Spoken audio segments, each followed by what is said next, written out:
Som. Bom dia, irmãos. Vamos lá de novo. Bom dia, irmãos. Bom dia. Deus abençoe você. Semana não foi fácil. Muita tragédia, muita coisa ruim.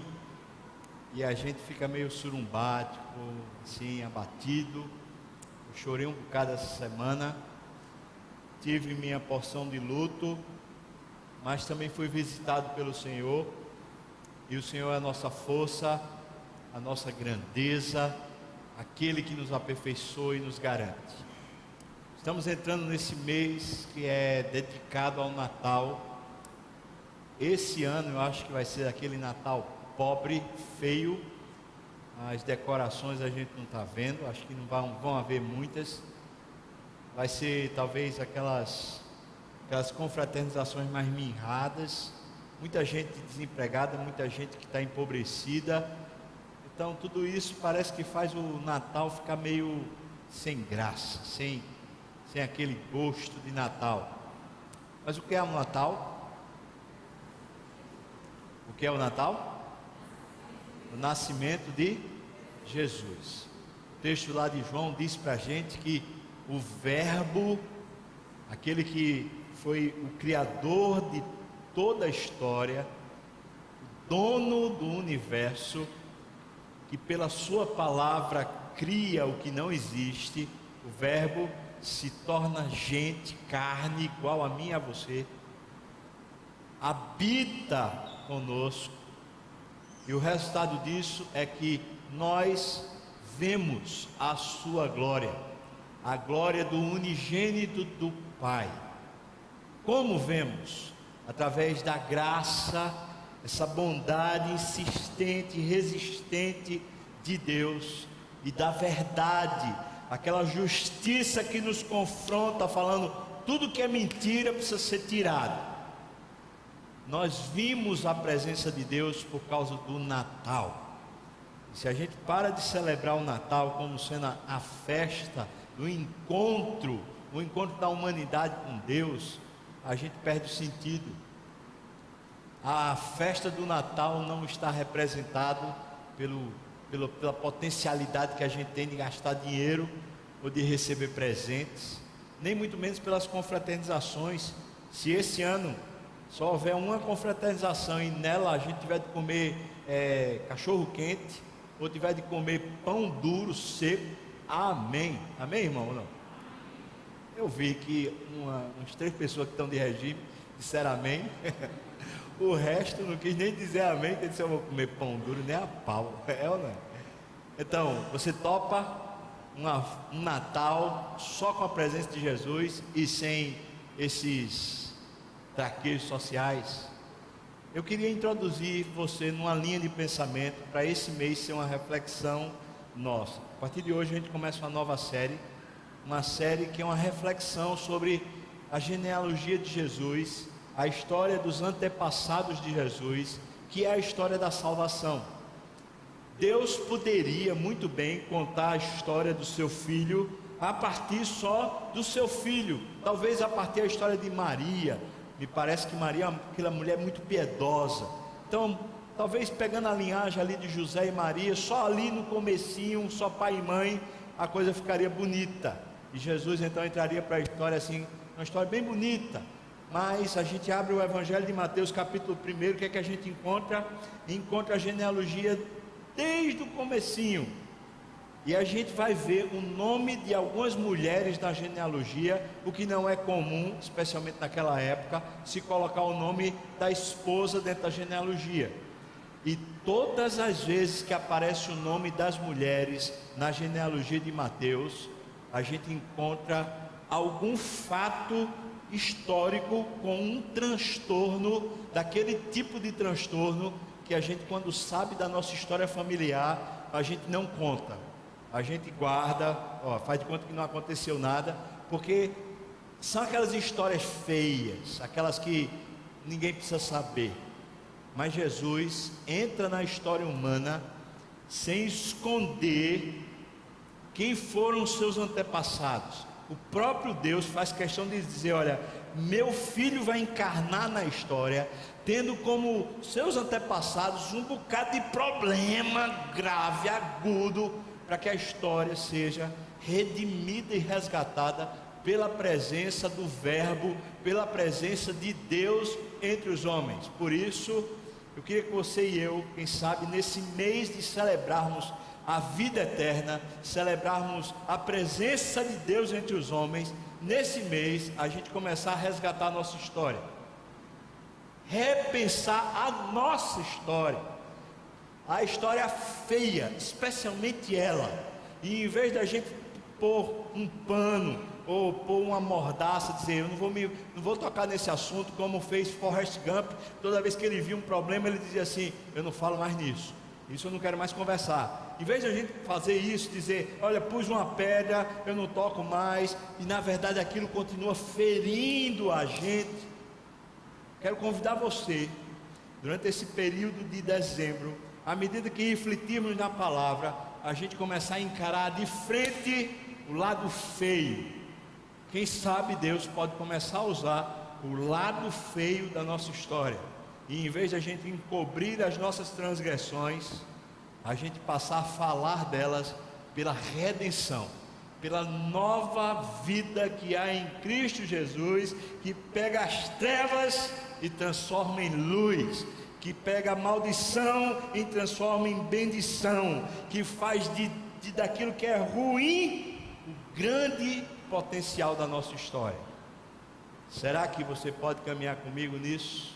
Hoje a gente começa com a história de Tamar, e eu pensei que um título para a nossa série poderia ser esse: o meu passado não me condena, especialmente se Jesus entrar nele.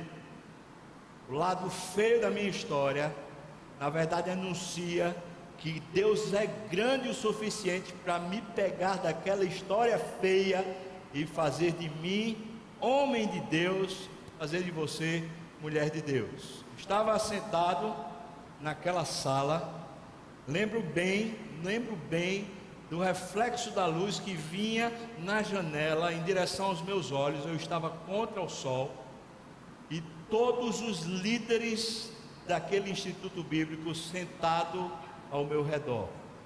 Eu me sentia como se fosse uma formiguinha naquela sala. Todos olhavam para mim.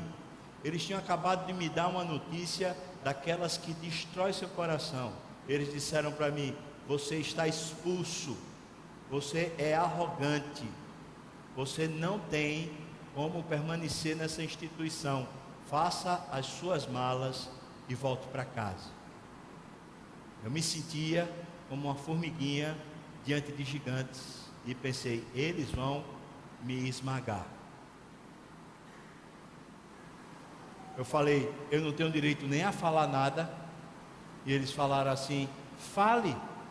E eu respondi para eles: mas vocês sabem que o tempo todo que eu estive aqui entre vocês, eu fui sincero, eu falei o que eu acreditava, eu simplesmente tinha que dizer as coisas que eu acreditava. Se eu acreditava diferente de vocês é um problema, mas eu acredito diferente, então eu falei.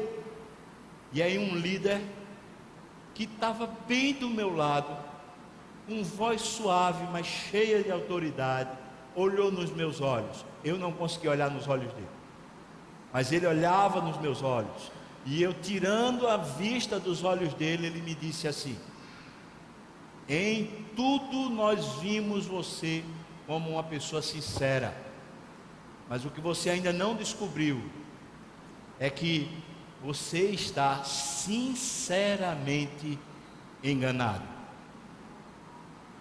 Eu não tinha mais nada o que dizer, profundamente ofendido, me sentindo desrespeitado, me sentindo julgado, me sentindo execrado, e pensando na minha reputação, dizendo: o que eu vou dizer para a minha igreja, que eu fui expulso do instituto bíblico?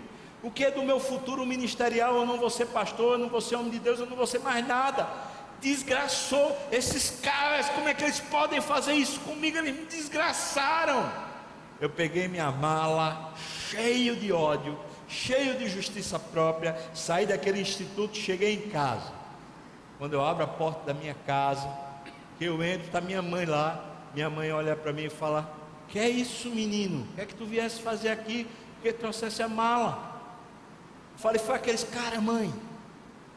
Eles não suportam alguém que tem uma opinião diferente da deles. Eles não suportam ter ideias diferentes das deles. Só porque eu penso diferente, só porque minha cabeça é mais arejada, só porque eu simplesmente discordava deles, eles pegaram e me expulsaram. Minha mãe falou: eu não sei como falar disso, mas eu sei de uma coisa, filho, preste bem atenção que eu só vou dizer uma vez.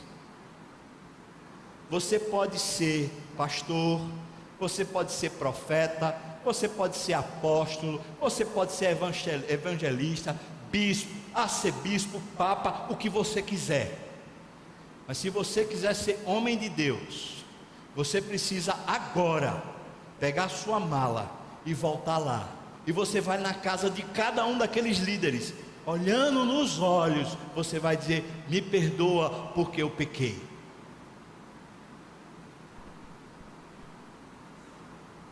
Abra sua Bíblia, Gênesis capítulo 38.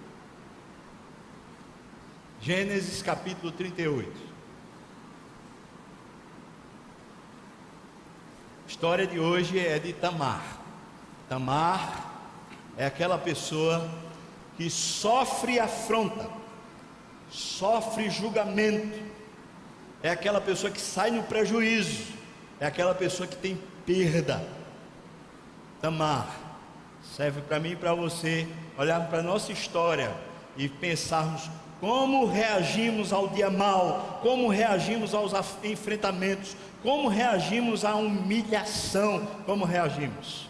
Capítulo 38, nós vamos ler todo esse capítulo. Então, presta bem atenção e caminha, por favor, pela história.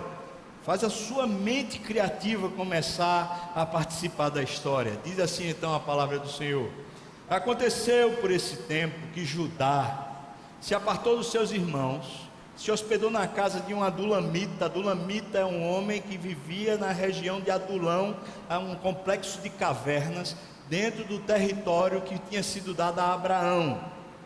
Então, mesmo sendo uma região de povo cananeu, mas é uma região que tinha sido dada a Abraão, mas ainda não tinha sido conquistada. Lembra que isso aqui é antes de Moisés, de Josué, de Davi. Então é parte do território do povo de Deus, mas quem habita lá não é povo de Deus, é um adulamita chamado Ira. Versículo 2 diz: ali viu Judá, filha de um cananeu. O nome do cananeu era Sua. Ele a tomou por mulher e a possuiu, e ela concebeu e deu à luz a um filho. E o pai, Judá, chamou o filho de Versículo 4: tornou a conceber e deu à luz a um filho, e a este a mãe deu o nome de Onã. Pensa num povo para dar um nome feio, né? Onã. Versículo 5 diz: continuou ainda e deu à luz a outro filho, cujo nome foi Selá. Ela estava em Quezibe quando teve ele.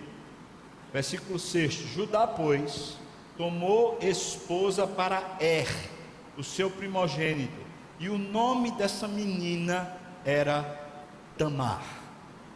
Tamar foi dada a como esposa. Versículo 7: porém, o primogênito de Judá, por favor, leia comigo, era perverso perante o Senhor, pelo que o Senhor o fez morrer. Versículo 8: então disse Judá a Onã: possui a mulher do teu irmão, cumpre o levirato, suscita descendência a teu irmão. Deixa eu explicar. Versículo 8 está dizendo que naquela circunstância, naquela época, havia um costume que era uma regra social. A regra social é: se você é parte de uma família que existem irmãos, se você tem uma esposa e você não conseguiu ter filho com essa esposa e você morre, então seu irmão mais novo do que você precisa pegar a sua viúva e precisa conceber um filho nela, e esse filho que ela vai ter será chamado de seu filho, ainda que você esteja morto. Isso era um costume social para que a população crescesse. filho era por demais importante, porque precisava ter mais gente na terra, e também precisava a tribo ser protegida pelo exército, especialmente de homens. Então a mulher precisava gerar, e é isso que está acontecendo. Tamar perdeu o primeiro marido e precisava ser dado a ela o filho mais novo, ou melhor, o filho do meio. Então o segundo irmão, para ter relação com ela, e ela ter um filho para ser o filho do primeiro que morreu. Você entendeu então? Versículo 8 que a gente leu, agora versículo 9. Sabia, porém, Onã que o filho não seria tido por seu, e todas as vezes que possuía a mulher do seu irmão, ou seja, possuía Tamar, ele deixava o sêmen cair na terra para não dar descendência a seu irmão. Onã, portanto, ejaculava na terra para não dar descendência a seu irmão. Versículo 10 diz então: isso, porém, que fazia era mal perante o Senhor, pelo que também a este Deus fez morrer. Então disse Judá a Tamar, a sua nora, preste bem atenção: permanece viúva em casa de teu pai, até que Selá, meu filho, venha a ser homem. Agora ele disse isso para ela: vai lá para a casa do teu pai, espera lá, que aí meu filho pequeno, quando ficar grande, ele vai lá e consuma o fato com você, você passa a ter filho. Mas veja o que é que ele pensava lá dentro dele mesmo. Continua o versículo 11, diz: pois disse, para que não morra também este como seus irmãos. O que Judá está pensando é o seguinte: essa mulher é uma viúva negra. Todo homem que começa a ter relação com ela morre. Eu não vou dar mais meu filho meu não, já perdi 2, eu vou dar o terceiro. Essa é a concepção que está no coração de Judá. Judá está dizendo: ela vai ficar na espera, nunca mais eu dou um filho para ela. Ela mata todo mundo. Perceba que é isso que está no intrincado familiar. Aquelas conversas que não se tem, mas que se tem nos bastidores, que não se é franco, mas o ambiente está todo ele congestionado. É isso que está acontecendo aqui no versículo 11, diz assim no final: assim Tamar se foi, passando a residir em casa de seu pai. Versículo 12: no correr do tempo morreu a filha de Sua, ou seja, a esposa de Judá, e consolado Judá, subiu aos tosqueadores das ovelhas em Tímina, ele e o seu amigo Ira, o adulamita. Eles foram embora para Tímina. Versículo 13: e comunicaram a Tamar. Alguém foi lá e fofocou lá, aquelas redes sociais, foi lá e disse para Tamar o seguinte: eis que o teu sogro sobe a Tímina para tosquear as ovelhas. Então ela despiu as vestes da sua viuvez, e cobrindo-se com um véu, se disfarçou, se assentou à entrada de Enaim, no caminho de Tímina, pois via que Selá já era homem, já tinha crescido, já podia conceber com ela, e ela não lhe fora dada por mulher, ou seja, ela não foi dada a Selá. Versículo 15: vendo a Judá, teve-a por meretriz, olhou para ela e falou: ah, isso aqui é uma prostituta, pois ela havia coberto o rosto. Versículo 16: então se dirigiu a ela no caminho, ele disse: vem, deixa-me possuir-te, porque não sabia que ela era sua nora. Ela respondeu: que me darás para coabitares comigo? Ele respondeu: enviar-te-ei um cabrito do rebanho. Perguntou ela: dar-me-ás penhor até que o mandes? Ou seja, qual é a garantia que eu tenho que você vai me dar o cabrito, já que o cabrito não está aqui? Essa negociação que está acontecendo aqui. Versículo 18: respondeu ele: que penhor te darei? O que é que eu posso lhe dar para garantir o negócio aqui? Aí ela disse: faz o seguinte, você me dá o teu selo, o teu cordão e o cajado que seguras. Me dá essas coisas que aí fica tudo certo. E aí ele, pois, nos deu e a possuiu, e ela concebeu dele. Ela ficou grávida naquele dia lá. Versículo 19: levantou-se ela e se foi, tirou de sobre si o véu, ou seja, aquela veste que ela estava lá de prostituta, e tornou as vestes da sua viuvez. Ninguém mais achava ela. Versículo 20: enviou Judá o cabrito por mão do adulamita, seu amigo, para reaver o penhor da mão da mulher, porém não a encontrou. Versículo 21: Então perguntou aos homens daquele lugar: onde está a prostituta cultual que se achava junto ao caminho de Enaim? Responderam: aqui não esteve meretriz nenhuma. Versículo 22. Tendo voltado a Judá, ele disse: olha, não a encontrei. Também os homens do lugar me disseram: aqui não esteve prostituta cultual nenhuma. Respondeu Judá: que ela guarde para si, para que não nos tornemos opróbrio. Eu mandei-lhe com efeito cabrito, todavia não a achaste, então está resolvido. Versículo 24. Passado quase 3 meses, foi dito nas redes sociais, na fofoca, nas reentrâncias daquelas conversas malditas de bastidores, foi dito para Judá: olha, Tamar, sua nora, adulterou e está grávida.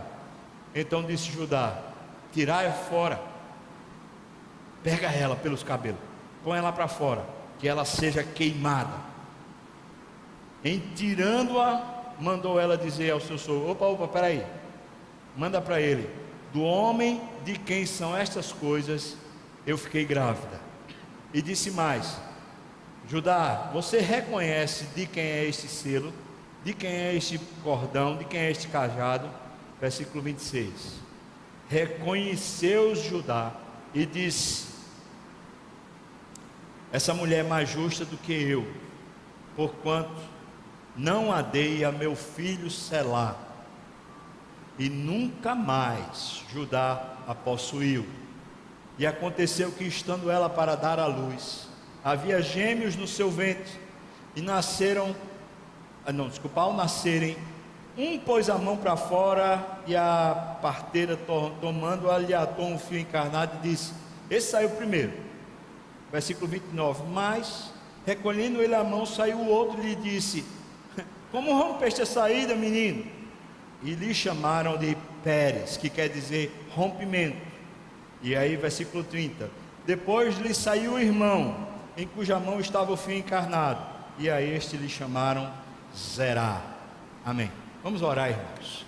Ó Deus, como essa palavra que é tua pode se tornar para nós aplicada, uma vez que ela é tão complexa. Ajuda-nos, Senhor, por favor, a entender. Talvez meus irmãos, olhando para esse texto, achem muitas justificativas equivocadas para o pecado.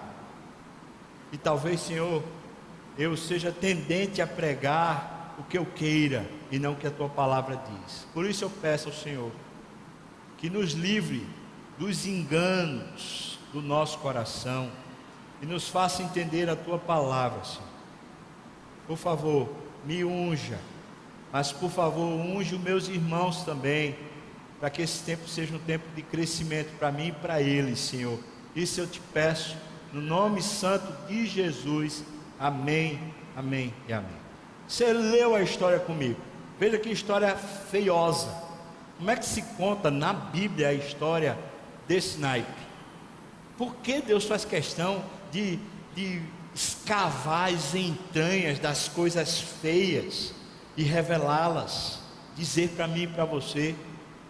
Essa história vai revelar para mim e para você que a história da salvação, ela é repleta de casos e situações daquelas que a gente tem vergonha, que a gente tem vontade de esquecê-las, que a gente tem vontade de tratar como se elas nunca tivessem existido. Mas esse texto mostra para mim e para você que as situações ruins precisam ser reveladas, elas precisam ser tratadas, elas precisam ser regeneradas, transformadas em um caminho de bênção. Nós vivemos num tempo, irmãos, cuja a maneira da gente interpretar a vida, ela está por demais psicologizada. O que quer dizer com isso? É que nós temos uma tendência já natural de nos sentirmos injustiçados. Isso já é natural do ser humano, mas fruto do nosso tempo, nós aprendemos a fazer a seguinte leitura: eu sou desse jeito porque lá atrás eu sofri uma violência muito forte, eu levei um tiro, eu fui maltratado, eu quase perco a vida, é por isso que eu tenho essa compulsão. Por exemplo, Ou então a gente diz assim: eu tô com esse vício, com essa maneira de agir, é porque na verdade meu pai, ele foi negligente, ele foi irresponsável, nas horas que eu precisava dele, ele não compareceu. Ou então a gente diz assim: é porque eu tive uma mãe castradora, uma mãe que muitas vezes me puniu, que muitas vezes me pôs numa redoma. Ou então a gente diz: é porque eu fui criado com a avó, fui criado com avô. Ou a gente diz: é porque você não sabe, eu estava fazendo tudo direito, eu estava pagando o meu imposto, eu estava organizando tudo, e de repente aquela pessoa me julgou mal, e me avaliou mal, eu terminei perdendo o meu negócio.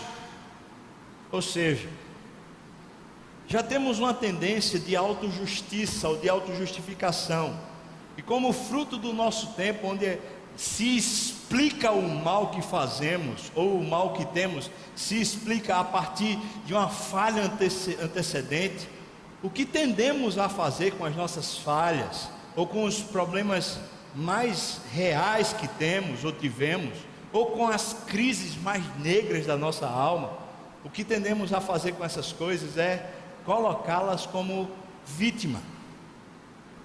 Somos frutos de uma vitimização. Eu não merecia, mas eu passei. Foi tão difícil, fizeram isso comigo, eu não merecia, eu não sei como resolver esse problema.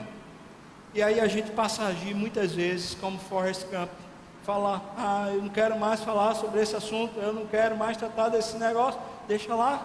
Histórias mal resolvidas, histórias que vão apequenando a gente, vão nos tornando seres menores, com uma qualidade de vida sucateada. Nós vamos nos tornando reféns, nós vamos nos tornando pessoas medíocres, pequenas, não humildes, mas cheias de recalques, cheias de pudores, cheias de dores, cheios de senões. Nós ficamos cheios de coisas que nos impossibilitam de nos alegrarmos, de vicejarmos, de termos plenitude, de termos força, vigor, ímpeto.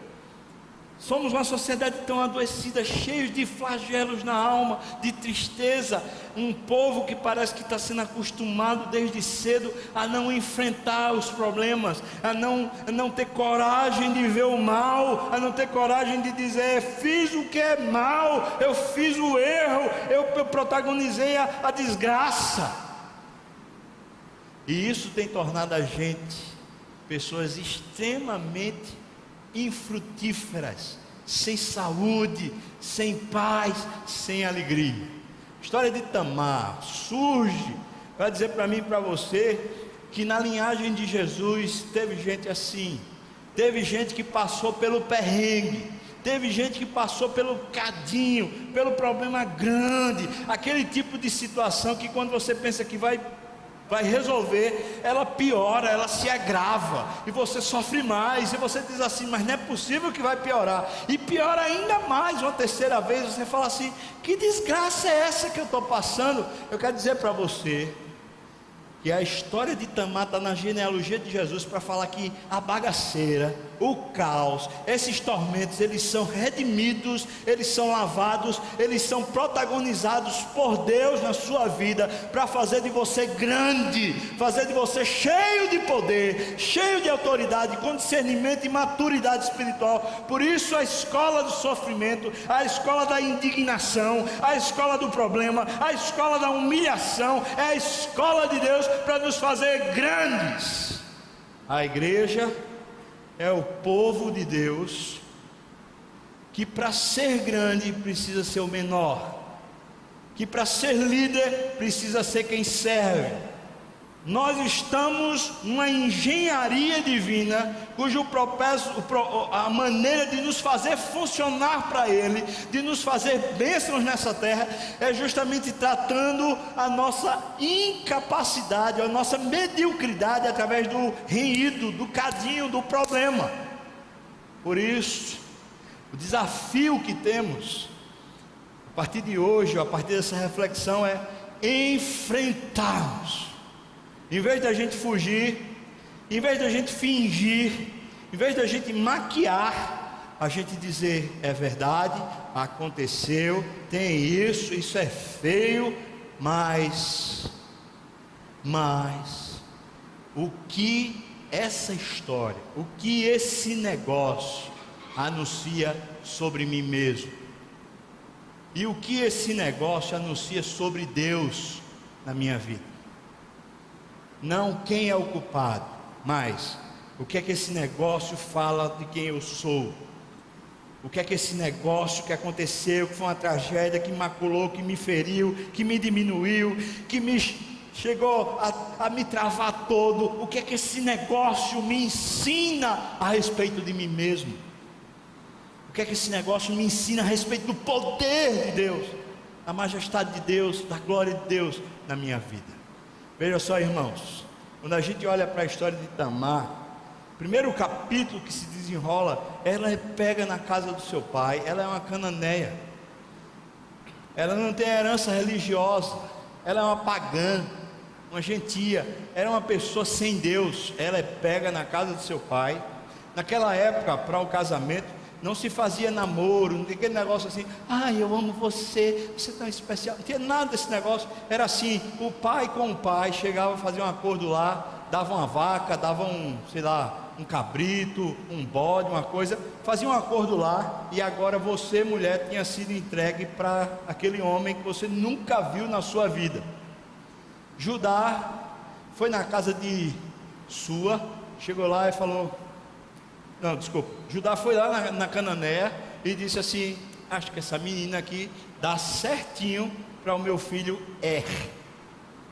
Pegou Tamar e entregou Tamar para Chega Tamar, tão bonitinha, tão inocente, tão cheia de expectativa, com tanto sonho na vida, vai se casar com Talvez ela pensou assim: eu estou indo para a família de Deus, esse povo é o povo que conhece o Deus vivo, eu estou indo agora viver uma nova história, um novo tempo, quem sabe vai ser agora um marco de coisa boa, novas coisas surgirão, quem sabe eu vou ter uma vida transformada a partir disso. Talvez esperança. Quem é que casa sem esperança? Quem é que não sonha no casamento? Ela é levada para se casar, só que o texto diz para nós isso aqui. Veja o que é que o texto diz para nós. Porém, o primogênito de Judá era perverso perante o Senhor, ou seja, aos olhos do Senhor. Primeiro casamento de Tamar, ela casa-se com um crápula, homem maldoso, gente ruim, gente que faz o mal mesmo e faz maquinado, gente que destrói a alegria da gente. Veja, ela não fez uma sociedade qualquer, não foi uma sociedade do negócio que de repente acaba a sociedade, acaba o negócio, você está livre daquele sócio. Ela casou-se, ela se casou com ele. Agora ela está vivendo debaixo do mesmo teto. As expectativas, os sonhos, as coisas que tinham para acontecer, está tudo ruindo, porque um homem perverso está do lado dela, lhe fazendo mal de dia e de noite. O que é que Tamar faz? Tamar chora, começa a falar com as vizinhas: eu não aguento mais esse homem, olha, é um problema, ele é maldoso, ele é ruim. É isso. O que é que Tamar faz? O texto não diz absolutamente do que ela faz, porque Deus toma providência. Você já sofreu isso? Já sofreu com maldade de alguém? Alguém próximo? Alguém com quem você não tinha força, competência para lidar, para lutar? Talvez uma violência sexual, talvez um maltrato, talvez por causa de um emprego, você disse assim: se eu perder esse emprego, e você foi violentado, você foi humilhado. Você conhece isso? Você conhece esse tipo de sentimento, que é o sentimento que faz você se sentir pequeno,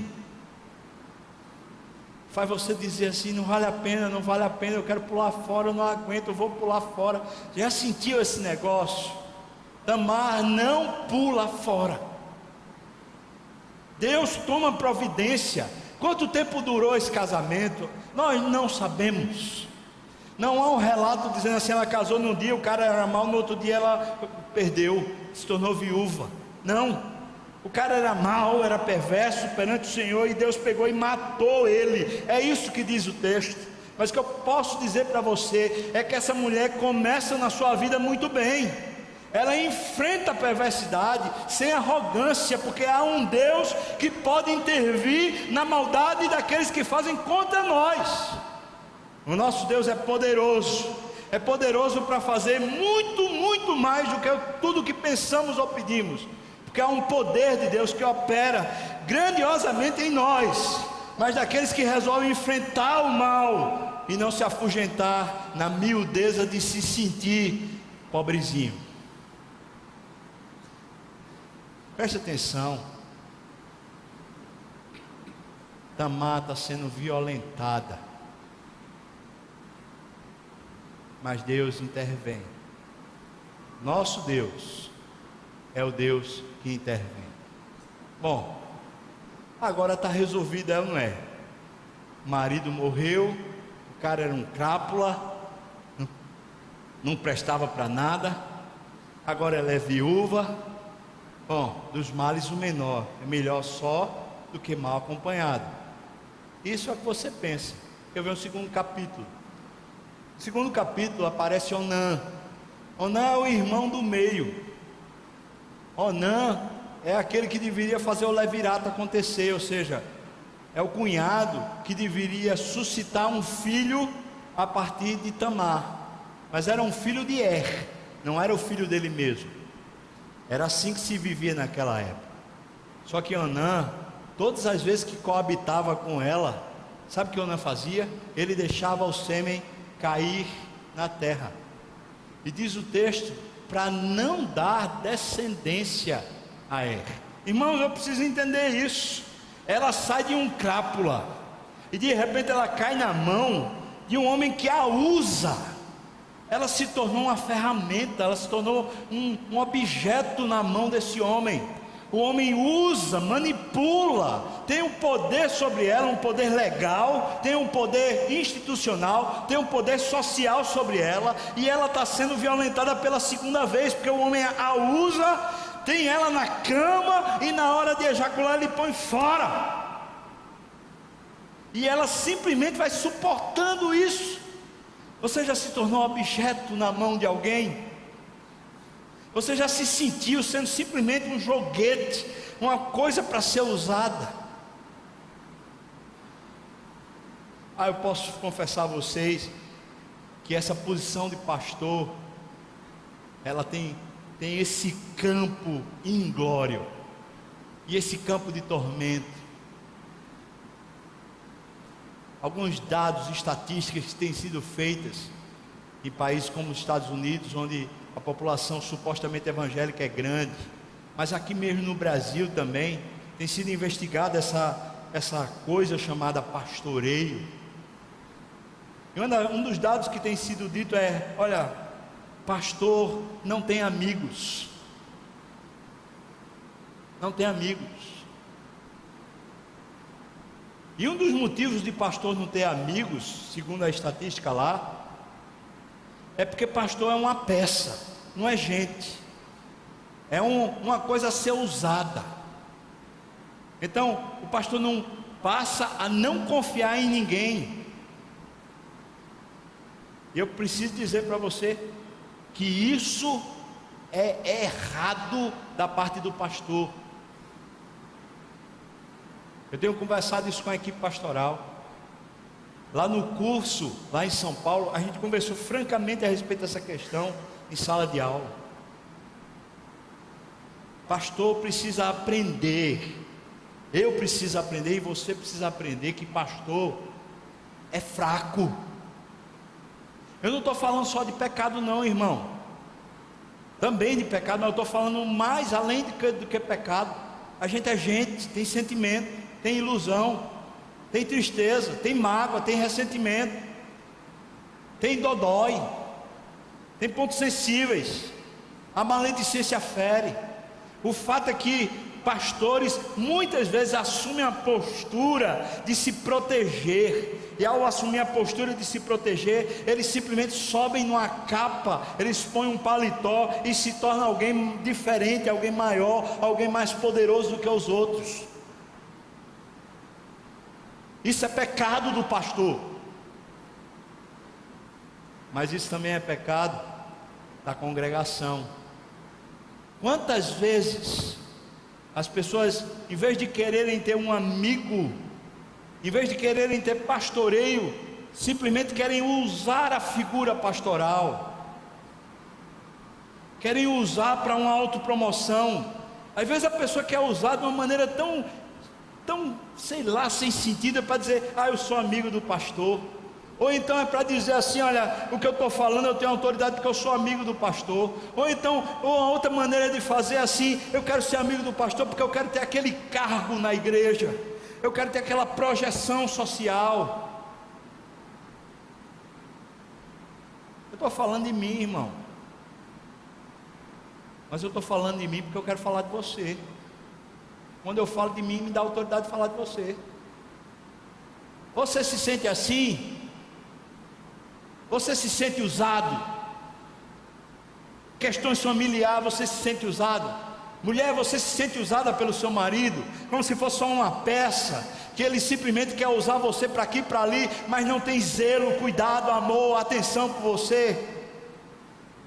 Você se sente usado na sua empresa, ou no lugar que você trabalha, no funcionário que você é? Você se sente simplesmente usado como se fosse um maquinário, ninguém liga, ninguém se importa, ninguém tem interesse por você? Você se sente assim?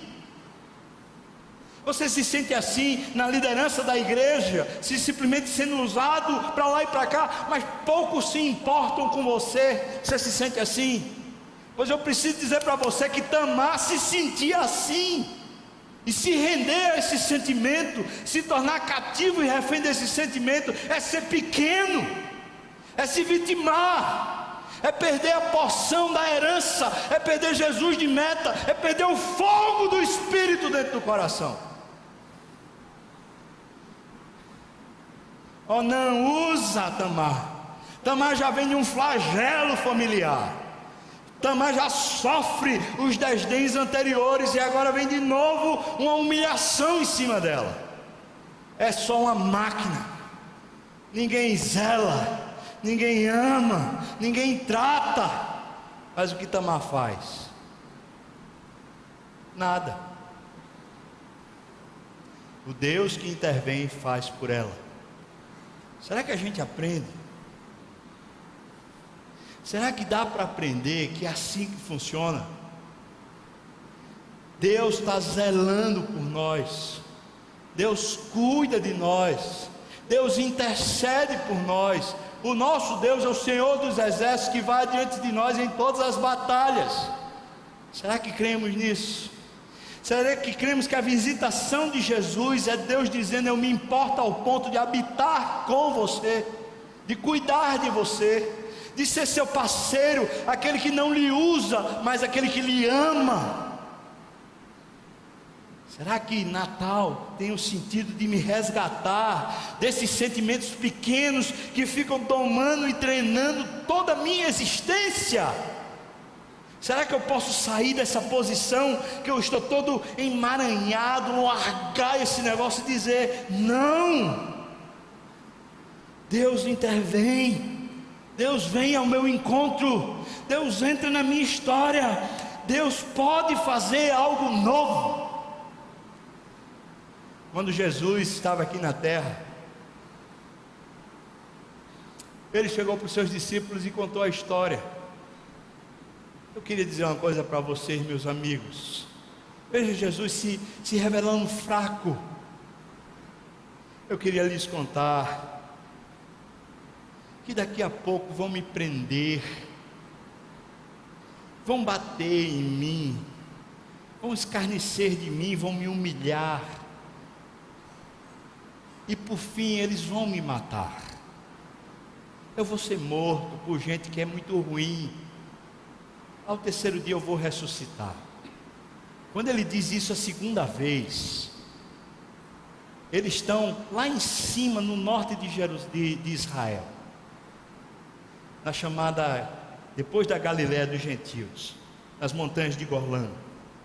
E Pedro, talvez sentindo que precisava cuidar do amigo, chama Jesus à parte e fala assim: vem cá, Jesus, eu estou meio preocupado com o Senhor, eu estou vendo o Senhor frágil, estou vendo o Senhor com essas histórias contando que o pessoal vai lhe maltratar, vai lhe humilhar.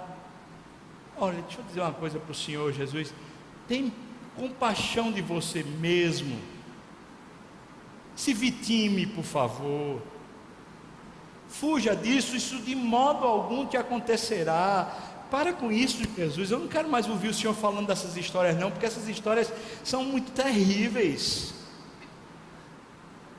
Pedro parecia ser um amigo que estava dizendo para ele assim: vamos esquecer esses assuntos doloridos, não vamos tratar não. E outra coisa, tem pena de você mesmo? Jesus olha para Pedro, encara nos olhos e fala: arreda Satanás. Jesus sabia que Pedro não era Satanás, mas Jesus também sabia que quem estava na cabeça de Pedro, enchendo a sua cabeça, era o diabo. E Jesus disse para Pedro: olha, Satanás, tu não cogitas das coisas de Deus, tu só cogitas das coisas dos homens. Jesus revela naquela fala o seguinte: eu e você temos uma propensão natural a nos sentirmos vítimas, a nos vitimarmos constantemente, mas o diabo se aproveita disso e ainda inflama, ainda contagia, fazendo a nossa alma refém do diabo.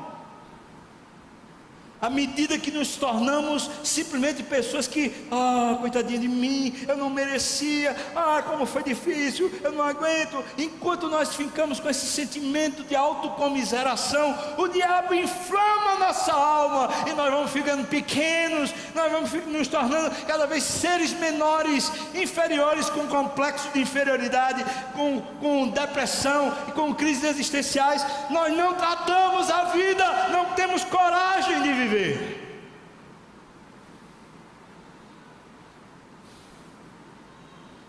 Tamar sabe o que é isso, e Deus faz questão de contar a história de Tamar, para dizer para mim e para você: eu estou vindo, filho, eu estou chegando, eu, forte guerreiro, o Todo-Poderoso, chego ao teu encontro. Eu sou o Senhor dos Exércitos, poderoso nas batalhas, eu venho.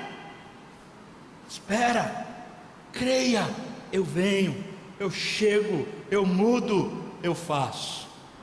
Você pode dizer: agora vai, só que não vai. Ainda tem um terceiro capítulo. No terceiro capítulo a coisa piora de novo. Será que pode piorar? Já viu esse tipo de coisa que você fala assim: rapaz, eu estou num turbilhão descendente, tão terrível, que eu chego ao fundo do poço e pergunto assim para mim mesmo: será que pode piorar?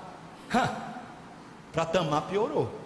Pessoal, Judá chega para ela, seu sogro fala o seguinte: mulher, permanece viúva, vai lá para a casa do teu pai, quando Selá se tornar um homem grande, aí eu mando ele pegar você lá, para você se tornar de novo mulher, e você ter filho.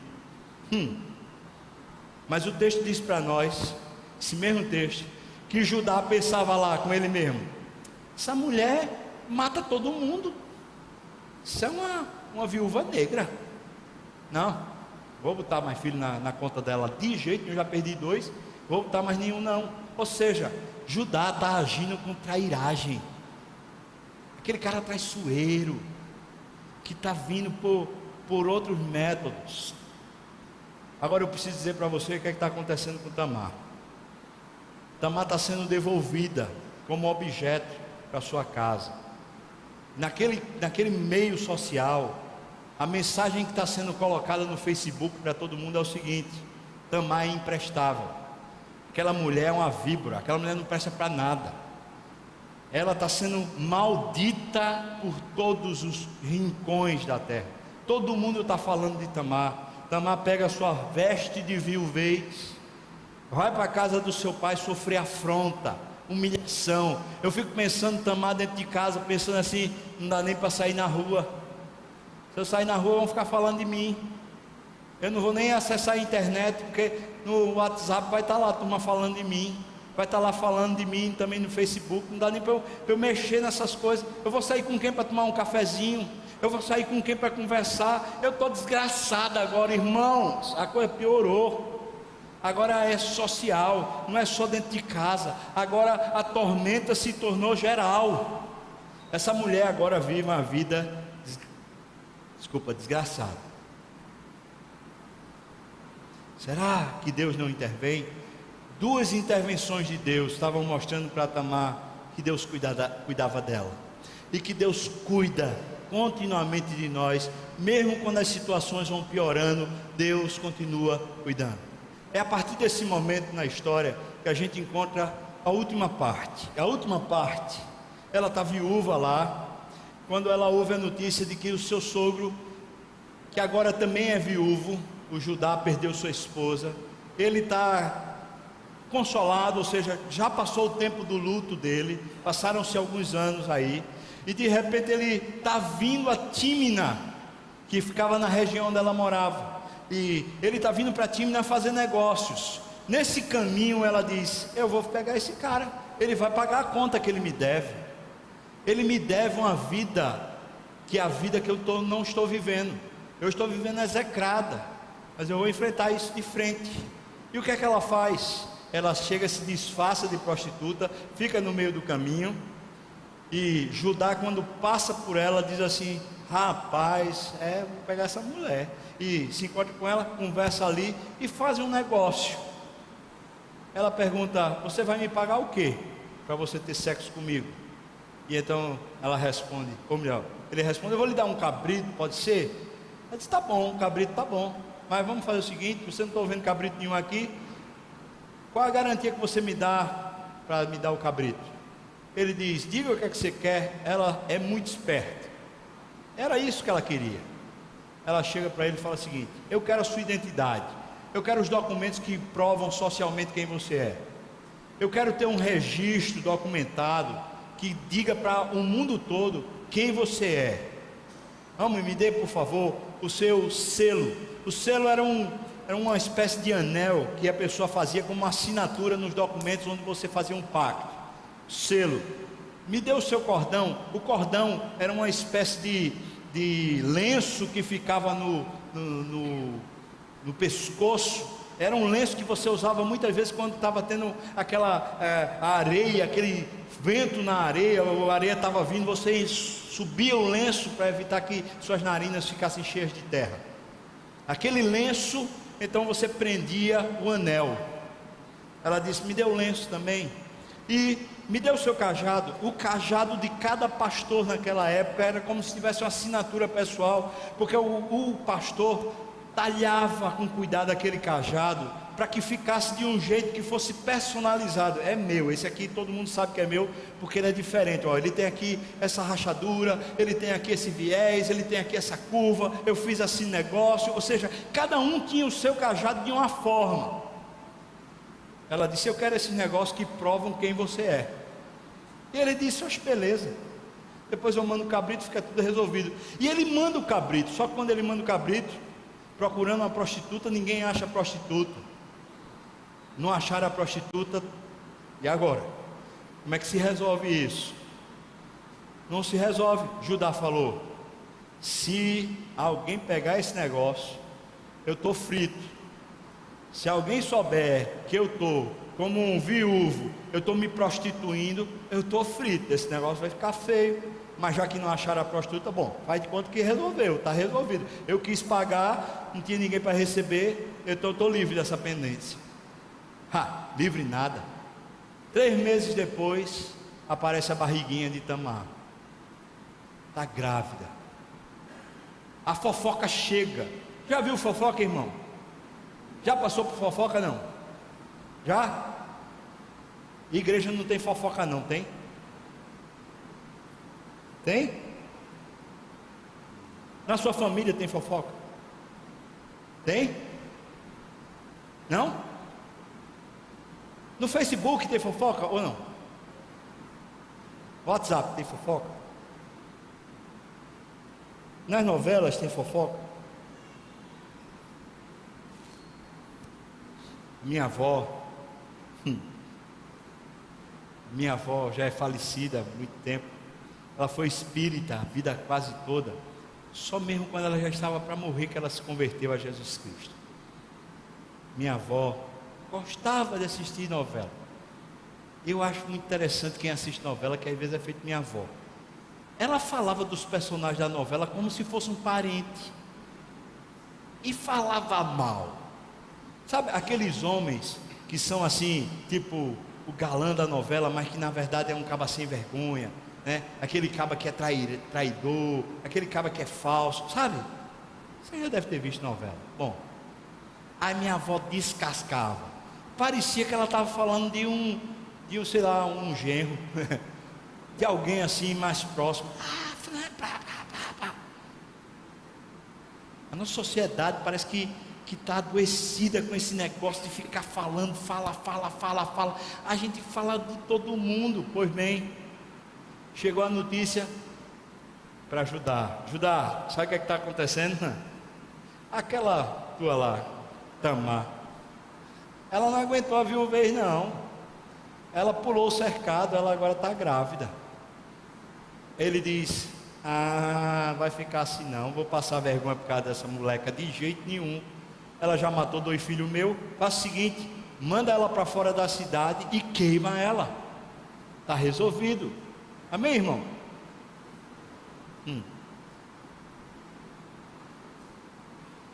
Está resolvido. Na hora que ela está sendo arrastada, ela fala assim: eu também tenho direito de defesa. Você sabe quem foi que fez esse negócio? Eu não fiz esse menino sozinho não. Sabe quem foi que fez? O povo fala: não, porque pela lei o homem que tinha feito também tinha que ser levado para fora e também tinha que ser queimado. Ela não difama o sogro, ela não espalha a notícia, ela só pergunta: você sabe quem foi que fez? O povo: não. Ele diz assim: faz o seguinte, pega aqui o cajado, pega o bordão e pega o anel de selar e entrega lá a Judá, e diga para Judá o seguinte: olha, o homem a quem pertence isso, esses objetos, foi quem gerou em mim esse neném que está aqui. Judá recebe a encomenda com o recado. Quando ele olha para a encomenda com o recado, ele fala assim: eita pau, fui eu quem fiz esse menino. O que é que você faria, irmão? Ela não lhe entregou, ela não falou mal de você, mas você já falou mal dela, você já sentenciou ela, você já mandou ela ser queimada. Mas ela não, ela foi mais honesta do que você, ela foi mais pura do que você. Ela manda o recado para você dizendo: sabe quem foi que fez? Foi você. Vai assumir. Essa mulher está numa posição frágil, você reconhece comigo? Ela continua na posição frágil, por quê? Porque se Judá pega os pertences dele e não fala nada para ninguém, ele podia mandar queimar ela, e a história estava, entre aspas, acabada, resolvida. Mas não, Judá cai em si, e o texto diz que quando ele pega os pertences, ele diz: ela é mais justa do que eu, ela é mais honesta do que eu, essa mulher é mais reta do que eu. Ele cai em si, e ele diz: olha, ela não precisa ser mais morta. E diz que ele nunca mais a possuiu, porque a partir daquele momento que ele tinha possuído ela tinha se tornado uma só carne com ele. Ela agora deveria ser esposa dele, mas ele sabia que ele estava errado em tomar como esposa aquela que tinha sido esposa do seu filho. Ele percebe a gravidade do mal que ele fez, e ele estava fazendo isso tudo encoberto, sem que ninguém soubesse. É um vacilão. Mais um na história dessa mulher que sofre tanto dano por homens que passam execráveis diante dela. Mas essa mulher continua esperando que Deus intervenha e não que ela faça alguma coisa por si só. E de repente, Judá cai em si e posta na página dele do Facebook. Ele reconhece socialmente, ele põe no WhatsApp uma declaração de culpa, ele grava um vídeo no YouTube e diz: olha, essa mulher é mais justa do que eu, fui eu que errei, sou eu que mereço morrer, não ela, fui eu o culpado. Nessa hora, a história de Judá está redimida.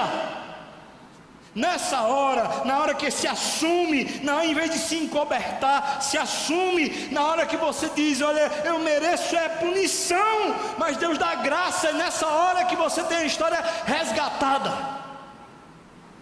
A partir daí, Judá deixa de ser esse João sem braço, esse cabra que dá nó em pingo d'água, e passa a ser um homem de verdade, um homem de caráter, um homem que encara a história.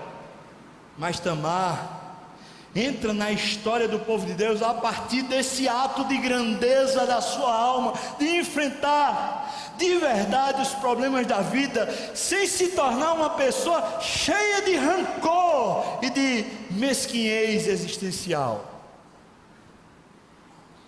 Ela tem 2 filhos, um deles é Pérez, que é quem nasce primeiro. Ele rompe o nascimento. E Pérez faz parte da linhagem de Jesus.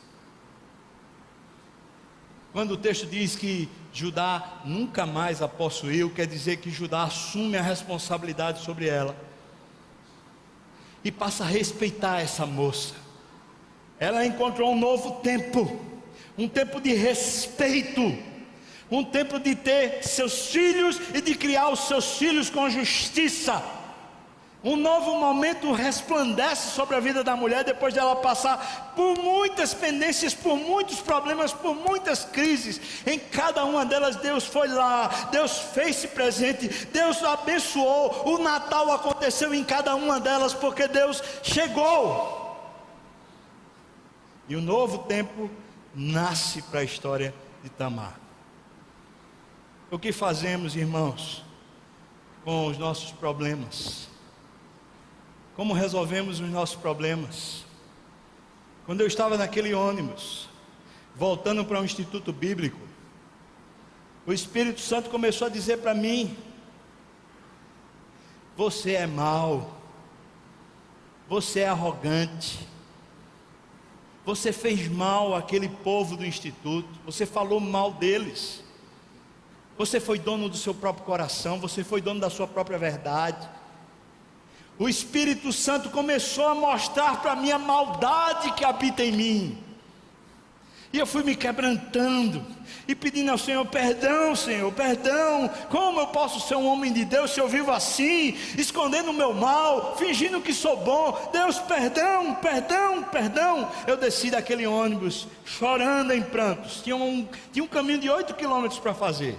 Peguei a mala, pus nas costas e disse: eu vou entrar esses 8 quilômetros a pé. Por volta dos 4 quilômetros, mais ou menos na metade do caminho, vem saindo um carro. É um carro da liderança daquele instituto. Quem estava dirigindo o carro era o presidente. O nome dele é Loel, um americano. Quando o Loel me vê na pista, ele para de repente o carro, sobe aquela fumaça de areia. Ele abre a porta com muito cuidado, vem ao meu encontro, vendo que eu estou chorando demais. Ele fala assim: cara, o que foi que aconteceu? Sua mãe está bem? Seu pai está bem? Aconteceu alguma coisa na sua casa, na sua história, na sua família? Ele veio cuidar de mim, irmão. Aí foi que eu chorei. Eu falei: como é que eu posso maltratar a gente assim? Como é que eu posso ser tão ímpio que falam mal de gente assim? E eu chorava, eu falava: Loel, não foi nada disso. Eu vim aqui para lhe pedir perdão. Eu vim para lhe dizer que eu não mereço, queria lhe pedir perdão. Ele falou: ô cara, está resolvido. Eu falei: Loel, você é o presidente, você me dá consentimento de ir lá no instituto e falar com os líderes e pedir perdão? Ele falou: é claro, entra aqui no carro. Eu falei: não, Loel, eu não mereço entrar no seu carro não. Ele falou: deixa da tua besteira, rapaz, entra aí. Me pôs dentro do carro dele, me levou até o instituto. Cheguei lá no instituto, ele foi comigo, eu fui na casa de cada um dos líderes. Eu fui falar com o marido, com a esposa e com os filhos. Tinha filho de 1 ano de idade. Eu olhei para ele e falei: me perdoa. Me perdoa. Ele não sabia nem pelo que eu pedia perdão. Acho que nem ficou na memória dele nada. Mas eu estava dizendo para aquelas famílias todas: eu fiz mal a vocês, eu falei mal, eu denegri vocês. Me perdoa, eu não mereço, me perdoa. Depois de ter ido em cada um dos líderes, eu falei de novo com Loel. Eu disse: Loel, eu queria voltar a estudar aqui. Eu sei que eu não mereço, mas o meu pedido é esse: voltar a estudar aqui. Ele falou: a gente vai ter uma reunião, lá a gente decide. Eu falei: tá bom. Fiquei lá esperando. Eu me lembro muito bem que eu fiquei sentado debaixo de uma árvore. Eu tinha feito o banquinho de madeira que estava debaixo daquela árvore. Eu estava sentado naquele banco, e as pessoas do instituto passavam para lá e para cá. Sabe quando você está vendo um peixe no aquário, uma coisa meio estranha assim? Você olha assim: aquela peça está ali, aquela praga do Egito está aqui. Eu fiquei me sentindo assim, exposto, no meio do instituto. Cada um que passava dava uma olhada, dava uma conversadinha, um comentáriozinho. Aquela praga que estava fazendo mal está aqui. Daqui a pouco chega um homem, um dos líderes, fala assim para mim: você pode entrar. Eu subi, participei da reunião, e eles disseram assim: você pode participar de novo, a gente vai lhe dar uma segunda chance. Eu falei assim: eu posso pedir mais uma coisa? Fala: pode, fale. Falei: será que dá para reunir toda a liderança junto com todos os alunos? Eu queria pedir perdão aos alunos e queria pedir perdão a vocês na frente dos alunos. Será que é possível? Eles falaram, um olhou para o outro. Houve aquele silêncio. Eu fiquei falando assim: eu sou muito metido mesmo, né? Daqui a pouco Loel balançou a cabeça e falou assim: pode sim. Naquela noite houve uma reunião. Estávamos todos lá. Depois de uma palavra que foi de Deus, dada pelo presidente, falando sobre quebrantamento, citando Davi, ele passou a palavra para mim e falou assim: a gente está recebendo de volta esse aluno aqui, que vocês sabem tudo que aconteceu com ele. Me pôs ali na frente. Eu cheguei lá chorando e falei para eles: eu não mereço estar aqui. Eu fiz mal diante dessa liderança. Eu falei mal deles para vocês. Eu queria pedir perdão. Pedir perdão a eles na frente de vocês. Eu queria pedir perdão a vocês pelo mal que eu fiz a vocês. Naquele dia houve um chororô, um quebrantamento profundo no instituto. Naquele dia Deus me deu de volta a oportunidade de ser homem de Deus, de caminhar face a face com Deus. Naquele dia em que, em vez de fugir como vítima, de me sentir como se eu fosse alguém injustiçado pela história, eu pude confessar o meu pecado e enfrentar face a face o meu pecado e as dores que dilaceravam o meu coração. O que é que você faz, irmão, com a sua história, com os momentos graves, de dores, de falta de solução, de crise que continua? O que é que você faz? Queria desafiar você nessa noite, ou melhor, nessa manhã, desafiar você a você se colocar diante de Deus dizendo: eu quero enfrentar, Senhor, eu quero resgate da minha história. Eu quero resgate da minha história. Eu não vou ficar lá fingindo que nada aconteceu. Senhor, eu quero ser resgatado. Intervenha. Eu queria convidar você a encarar de frente a sua história, encarar de frente esses momentos negros que talvez você esconda, você finja que ninguém precisa saber. Eu queria convidar você a encarar de frente. Aquele que encobre as suas transgressões jamais prosperará, Eu vou repetir porque isso é Bíblia, isso está escrito em Provérbios: aquele que encobre as suas transgressões jamais prosperará, mas aquele que as confessa e deixa, alcançará do Senhor misericórdia. Deus vem ao encontro com misericórdia. Vamos enfrentar a vida de frente, mas vamos enfrentar a vida a partir do Natal, a partir da descida de Deus. Deus veio habitar entre nós. Feliz presença de Deus na sua vida, irmão. Feliz Natal. Vamos orar, irmão? Você pode ficar de pé, a gente vai orar, eu já vou encerrar. Ó Deus, Tu sondas e conheces o nosso coração, sabes o deitar e o levantar. Temos aqui, Senhor, muitas situações que precisam ser resolvidas, estão diante de nós, não sabemos o que fazer, estamos fugindo como pássaro, buscando algum abrigo. Hoje, Deus, diante da Tua palavra, somos confrontados, e é requerido de nós uma nova postura.